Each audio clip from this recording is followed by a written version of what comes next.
So I was thinking over the last few days, it's going to be a bit of an ego death for me.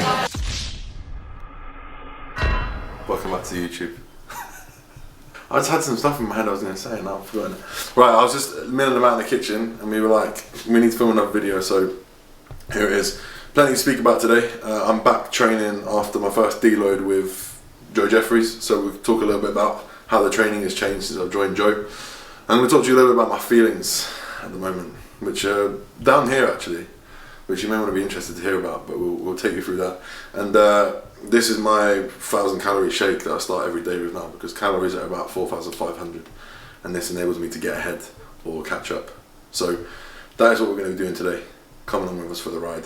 And whoever was calling out my girlfriend for her bad music choices, I'm sorry, but you can't do that, even if I agree with you. It was terrible music and we're working on it. Give us time, yeah, it's a new relationship, business relationship.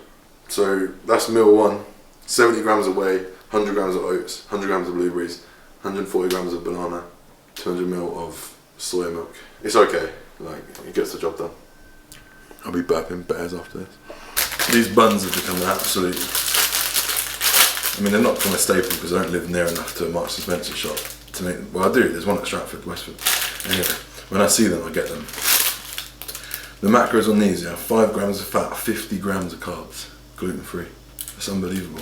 One of these on top of the smoothie, 5 grams, 5 units of Nova Rapid goes in pre-workout, and then again the check-ins continue until we're ready to go. Max Pro is the weapon of choice from a pre perspective. I've stopped using stim pre's, you know. I've gone right off them.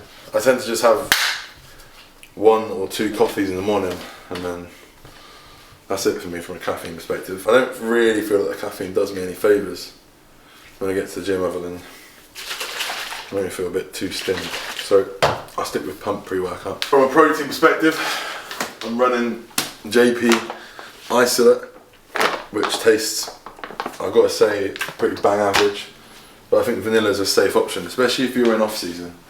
The thing I never want is some really rich tasting protein, because it just makes me not want to eat it. So vanilla protein goes with everything, goes in my smoothies, it's fine post workout, so on and so forth. And then I will probably get one of those little carb drinks at the gym, little carbo fuel. So let's go.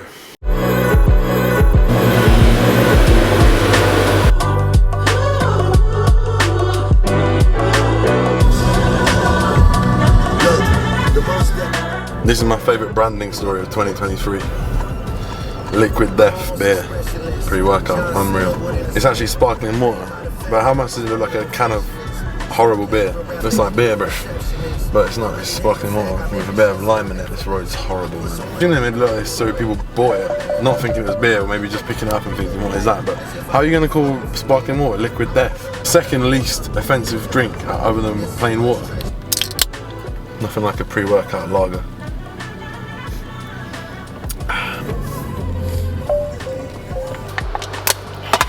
Real man deadlift, drink beer. Alright, let's go. We've had a technical difficulty as ever because we're both absolute amateurs. I left the cable at home for the clip on mic, so we used the shotgun. So hopefully you can hear this. I apologise if not. Don't make a comment in the comments because there's nothing I can do about it. Posterior day today. So I'll start with abs and calves always. Abs particularly important today because obviously I need my bracing to be on point for my core, and calves because they're tiny, but they're getting better. And then we're going to line leg curl, straight leg deads, single arm pull down, bent over flexion row. That's a killer. If you haven't seen that one yet. Cable row, and then a single leg press. So that's what it's going to be today. So we'll head upstairs, get started on core, abs, leg curls, deadlifts.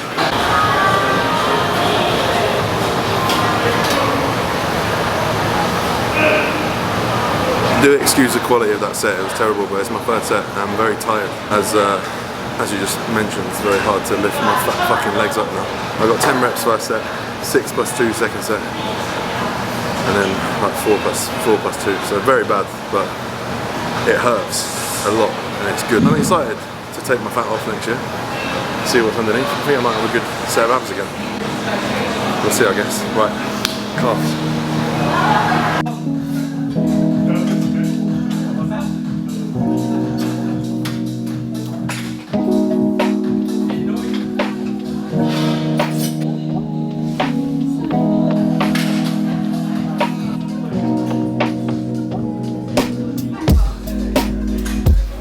Why do you do so many sets?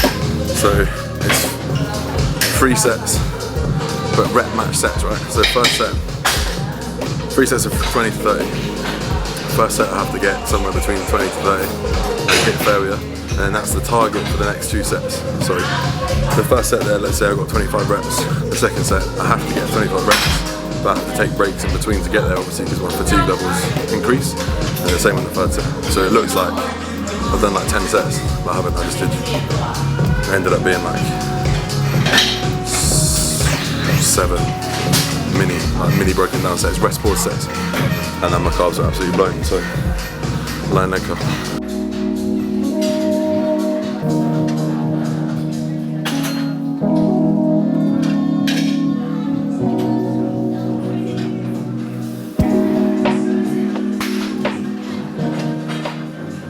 Okay, so let's talk a little bit about Joe Jeffrey's training methodologies, which are quite different to anything I've done before. Anyone who knows him will probably have put him in the reps in reserve camp, which obviously, as time going on, I feel like it's been more and more disproved.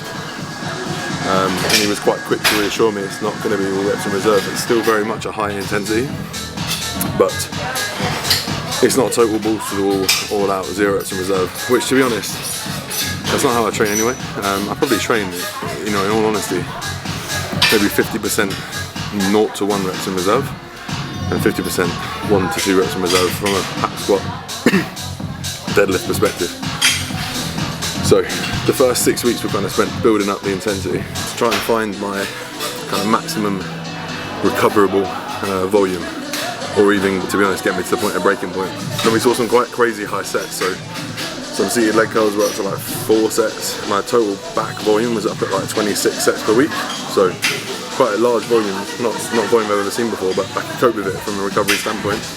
And then I very much needed a deload. I felt pretty fucked towards the end of that 6 weeks. So we went into a deload, did like 3 weeks of like down sets or down sessions, and then 3 sessions of reduced intensity, and then 3 sessions totally off. So in total a week deload. And now I'm back into my rotation again for the first time. What we've now done is kind of reset that volume baseline. So there's some science to suggest that if you take time off, you're then very, very sensitive to a small amount of volume again, similar to how we roll anything else up really in bodybuilding. So the volume now is low again, and we'll titrate that up as time goes on. My intensity guidelines for this week are not to go to total failure. So on the bigger movements, it needs to be probably 2 to 3 reps in reserve. So those more taxing ones, hack squat, leg press, etc. And on the less taxing movements, it's like one rep in reserve. So lying leg curl, for example, I've got 2 sets of 15 to 20 here, and then we're going to just 1 set of straight leg deadlifts, whereas last time it was 2 sets of straight leg deadlifts. So you see how it changes quite a lot, and it's quite cool to be able to change that for clients as well. So the main takeaway point, I think, from this, and what I'm taking away from it, is that people's bodies will recover at different rates. So if you just got everyone on flat volume, well, their chest might be recovering really well. So why wouldn't you increase the volume if they need a better chest? And maybe decrease the volume from their legs if their legs are getting bad. So there's quite a lot of kind of modulation you can do here, and make sure that you're maximising that volume per body part, not just total body volume.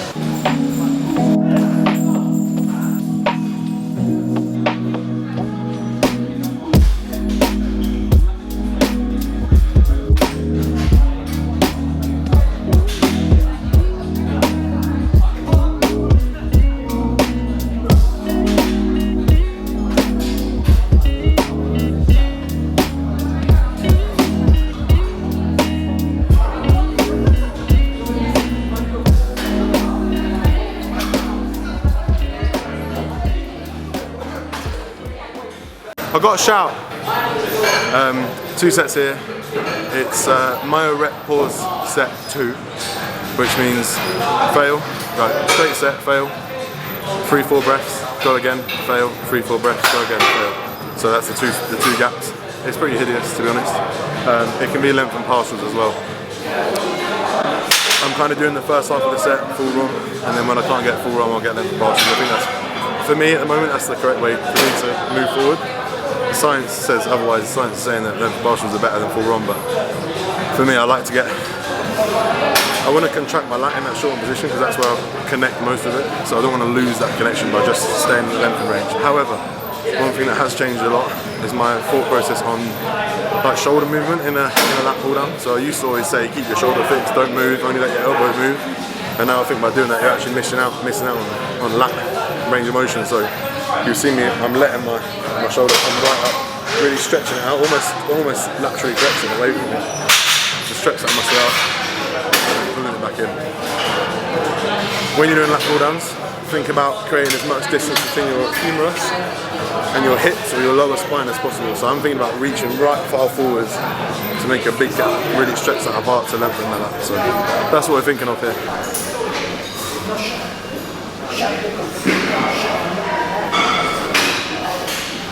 Alright, I've been rocking a solid belt injury for the last 4 weeks. I've actually not trained push for about a month, which is killing my self-esteem because I need a chest pump. But it means that upper back cable row is not on the cards today because that motion is not good for me, bro. So we have a viewing at home, so we need to get home. Because of my lack of ability to do push, I'm going to come and finish off the one other set, which is leg press tomorrow. So I'll come finish off leg press tomorrow and do what I can off push, and then we have pull on Wednesday. But for now, we've got to get home.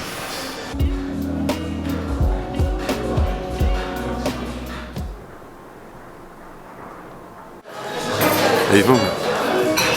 Yeah, oh dear. Lovely breakfast down here at Grounded Bow. Fantastic breakfast. I went and finished off the single leg press on chest day as promised, and I managed to actually do some push workout, which is nice. That's the first time I've been able to press in 4 or 5 weeks, so I'm very happy with that. Pain free, feels alright today, got a little bit of chest DOMs, can't complain. We're gonna finish off this vlog just with giving you a bit of a life update. This will be our last week in London. My London arc is over. I'm leaving bro. Out of here, I'm done. I've done my time here. I got what I needed from London. I'm going back to my parents for about 8-10 weeks. The plan, regardless of everything going on at the moment, is to fully send it on Dubai.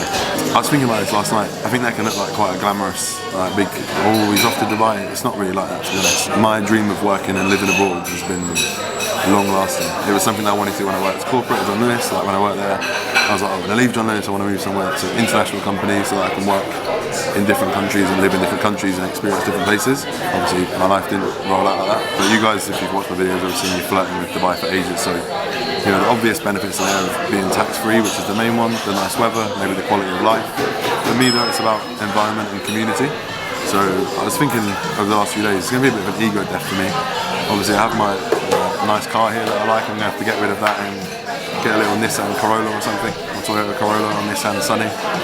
I'm going to be in a gym where I'm nowhere near the biggest or best athlete anymore, which is good for your ego and for your drive. And I think most importantly for me, I'm going to be around the right type of people for the next few years of my bodybuilding and business career. I'm particularly excited to get linked up back with Josh. Obviously Loki will be out there, there's lots of other friends out there, Corey, Mads, Darren, Hader, the list goes on. So I'm really excited to get back out there. That is the plan. My plan is to go at the end of January, start of Feb. Lots to do between now and then, but that's the plan. I'm excited, and I wanted to speak about it here first, frankly. So there you go, that's the plan. We're going to wrap this vlog up here. We had a lovely breakfast. I would strongly recommend Grounded Bow, or Whitechapel, or Oldgate, or wherever else. We'll see you in the next one. Peace out.